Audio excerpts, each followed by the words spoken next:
Bienvenue à Casus TV, on est toujours au Festival international des jeux de Cannes, je l'ai dit dans le bon ordre cette fois-ci. Et là on accueille Manu Rozoy qui est auteur de Time Stories, un jeu de société très de rôle. Et tu vas nous en parler un petit peu.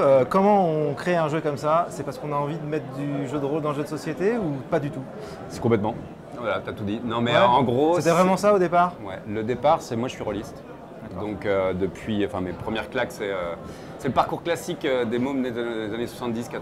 C'est découverte de livres dont vous êtes le héros, premier achat de la première boîte, c'est l'œil noir, et puis après jeu de rôle grandeur nature, jeu de rôle sur table pendant un an, et puis arrive le date fatidique où tu as des enfants, tu as un boulot, tu as un truc, tu n'as plus le temps. Et en fait la sensation du jeu de rôle est quand même un truc incroyable, pour moi voilà, il n'y a rien de mieux. Vas-y, continue, ça nous plaît. Il n'y a rien de mieux, mais il y avait un facteur temps de préparation. J'ai toujours été MJ, souvent.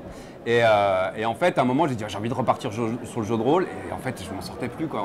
Enfin, mes parties étaient bien sur l'impro, etc. Mais sur le système, je dis en fait, j'ai pas le temps. Et tout d'un coup, je me dis est-ce qu'on ne peut pas arriver à trouver quelque chose qui soit directement, on s'assoit, on joue. Et si on a envie de mettre du roleplay, on puisse mettre du roleplay. Donc ça, c'est l'idée de Time Stories, et c'est la base de Time Stories.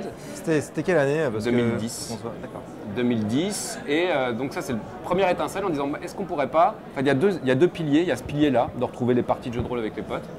Et le deuxième pilier, c'est de se dire pourquoi on n'irait pas sur le jeu de société, sur quelque chose de beaucoup plus narratif, mais on va dire comme un jeu de rôle vraiment, ou comme un scénario de film, comme un film ou comme un bouquin, où effectivement c'est pas nécessairement rejouable, mais ce qui compte c'est l'expérience. D'accord. Est-ce que c'est possible? Et en fait la deuxième, ça s'appuie là-dessus sur me dire on va faire comme un jeu de rôle, on va avoir une boîte avec un système et créer des scénarios en cartes. Ça c'est vraiment la deuxième idée. Et après, c'est passé 5 ans avant que ça soit édité. D'accord. Et là, ça a été édité donc, chez les Space Cowboys. On sait qu'il y a Croc chez les Space Cowboys notamment. Donc ça reste, c'est les rôlistes qui se vengent après le succès du jeu de société, ils se vengent, quoi. C'est ça. C'est ça.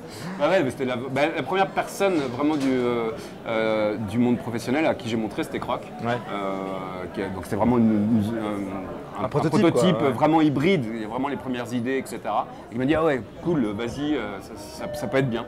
Mais après il y a eu pas mal de boulot. Il faut quand même travailler pour faire un jeu de société. C'est ça se fait pas comme ça. C'est pas comme ça. Et du coup donc il y a des scénarios, et tu disais c'est quoi l'actualité des scénarios là, de Time Stories en ce moment? En fait le truc, il y a eu pas mal de scénarios qui sont sortis, il y en a 6. 7 avec la boîte de base. Le dernier qui est sorti, c'était Estrella Drive, qui a été écrit par Willy Dupont. Et voilà, Willy Dupont, les gens connaissent un petit peu, c'est quelqu'un qui officie dans le jeu de rôle actuellement en plus. Voilà, pour la petite histoire, parce que je peux pas m'empêcher. Vas-y. Willy Dupont, je l'ai rencontré, on s'est rencontrés, on avait 10 ans, dans un village de 300 habitants, et en fait, on ne connaissait pas encore le jeu de rôle. Donc on s'est retrouvés après, donc c'est vraiment un pote d'enfance du jeu de rôle, voilà. Donc il a créé Estrella Drive, c'est sorti là en fin 2017. Et là, ce qui va sortir, c'est en juin, un scénario pirate. D'accord. Les Frères de la Côte, qui a été écrit, j'ai écrit avec lui, avec Ulrich Maes, qui est lui un rôliste, mais invétéré aussi. Donc vraiment écrit tout le scénario, on a retravaillé ensemble. Donc c'est vraiment un gros scénar qui amène pas mal de choix narratifs, notamment sur la méta-narration, parce qu'il y a vraiment un arc narratif dans Time Stories. Il n'y a pas juste des one-shots, il y a vraiment quelque chose qui se passe. Il y a un arc qui englobe tout, et là il y a vraiment des choix décisifs qui vont influer un peu sur la grande histoire. Donc ça c'est du métaplot. Voilà, c'est ça, le fameux. Et fin d'année, Versailles. D'accord. Donc à la cour de Louis XIV, à Versailles, avec en fait là c'est deux auteurs qui sont Juan et Fabien, qui ont fait Les Poilus, donc un jeu de société vraiment chouette. Juan qui est un vieux de la vieille de rôliste aussi. D'accord. Vraiment, voilà. En fait, tu fais revenir tout le monde, quoi. Voilà, mais tout le monde est rôliste. Tout le monde est rôliste. T'as passé 40 ans, c'est très rare de pas. Ou alors peut-être ça marche par affinité, je sais pas. En tout cas, ils ont créé un scénar qui est assez génial parce que ça casse tout Time Stories. C'est-à-dire qu'ils sont emparés. Toi, t'es content quand on casse tout ce que tu as fait, quoi. Mais carrément, parce que ça veut dire que le système peut vivre et peut prendre des directions que moi j'avais pas vues, et au contraire, il faut aller. Le système, il est fait pour être cassé et pouvoir se l'approprier. Et en fait, l'appropriation, moi, ce que je voulais à la base sur Time Stories, c'était qu'il y a un système, mais que chacun puisse l'approprier, comme chaque MJ fait. Je prends un corpus de règles, et puis cette règle-là, elle me fait chier, je la mets de côté, on va plutôt faire ça. Donc c'était un peu l'idée.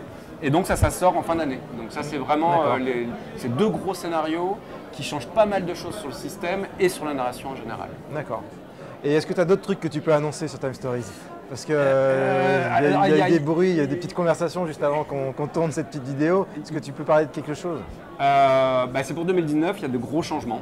Que ce soit narratif et mécanique, il y a vraiment de gros changements, je ne peux pas en dire plus, mais c'est vraiment des bonnes surprises et puis il y a énormément de choses. C'est-à-dire que l'actualité de Time Stories en 2019 est encore très très vivace. Ouais, c'est vraiment un jeu qui fonctionne très très bien, qui permet beaucoup de développement. C'est des très bons. Juste pour dire en chiffres, parce que tu peux en parler? Oui, je peux en parler, on n'a aucun souci là-dessus. C'est 11 langues déjà, c'est pas mal. Et scénario et boîte de base compris, c'est 500 000. D'accord. Donc ce qui est pas mal. Moi je suis plutôt content. C'est quand même un jeu, c'est un gros jeu. C'est un gros jeu, c'est un jeu joueur. Voilà, c'est un jeu joueur. C'est surtout un système qu'il faut pas oublier, je remets toujours dans le contexte, parce qu'en 2010, 2011, 2012, quand le système est développé, on n'est pas du tout dans la veine jeu de société narrative en disant j'achète quelque chose que je ne rejouais plus. Et je me suis tapé des murs de forums, des murs de gens en disant c'est quoi ce truc commercial? Et je dis mais non, en fait c'est comme un jeu de rôle, comme un film, comme un livre. Ce qui est important c'est l'expérience. Donc effectivement si l'expérience ne te plaît pas, oui tu peux dire que tu es déçu pour le prix. Mais après c'était le concept. Donc là ce qui est important avec Time Stories, c'est que c'est un jeu qui marche mais sur un principe de non rejouable. Donc ça valide un petit peu le fait que le jeu de société puisse s'emparer vraiment du narratif. Il y a une grande mouvance là actuellement sur le narratif, du coup, où effectivement Time Stories était dans les premiers à faire ça. C'est génial, les idées sont dans l'air. Parce que du coup, moi l'idée je l'ai en 2010, le jeu il sort en 2015, donc 5 ans de développement, long, âpre, difficile, et ça sort en septembre 2015. Et qu'est-ce qui sort en septembre 2015? Pandemic Legacy. Donc le même mois, la même année, au même endroit, à Essen, moi je Pandemic Legacy, et en fait les deux sortent et là tu fais yes, il y a vraiment. C'est l'air du temps quoi. C'est l'air du temps. Des fois on a l'impression que c'est coordonné. Je trouve ça, il n'y a pas de complot mondial. Et du coup, ça a ouvert pas mal. C'est vrai qu'on parle pas mal dans le jeu de société maintenant de ce courant narratif. Est-ce que, comme on le parle dans le jeu vidéo aussi, dans le jeu vidéo, il y a vraiment. On va parler d'un jeu, on va parler de certains studios qui sont beaucoup plus studios. Parce que toi, tu parles de jeux vidéo là, mais les gens savent peut-être pas. Mais Manu Rozoy, après avoir fait tes armes un peu dans le JDR, dans les magazines, tout ça, t'es parti, il me semble, chez Ubisoft, c'est ça? Ouais. T'as bossé dans le jeu vidéo. J'ai fait en fait 5 ans. En fait, j'avais fait il y a très longtemps. J'ai pigé à l'époque sur le joystick PlayStation Magazine. Je faisais les solus. L'horreur. Et après, j'ai travaillé chez Ubisoft à cette période-là pendant 4-5 mois en tant que playtesteur. Ça m'a dégoûté du jeu vidéo.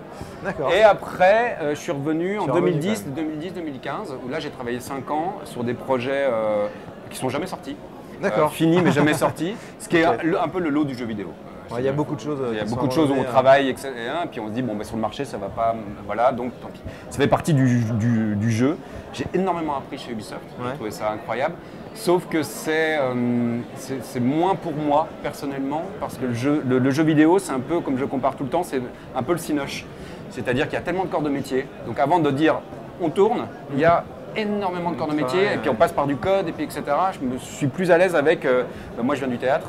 Je suis plus à l'aise avec le jeu de société ou le jeu de rôle où avec 2 bouts de papier, un stylo, un dé, on peut tout de suite voir ce qui se passe. Mais j'ai passé 5 ans là-bas et je trouve que c'est un super apprentissage aussi pour après sur le game design parce que ça montre ergonomiquement, c'est assez génial en fait.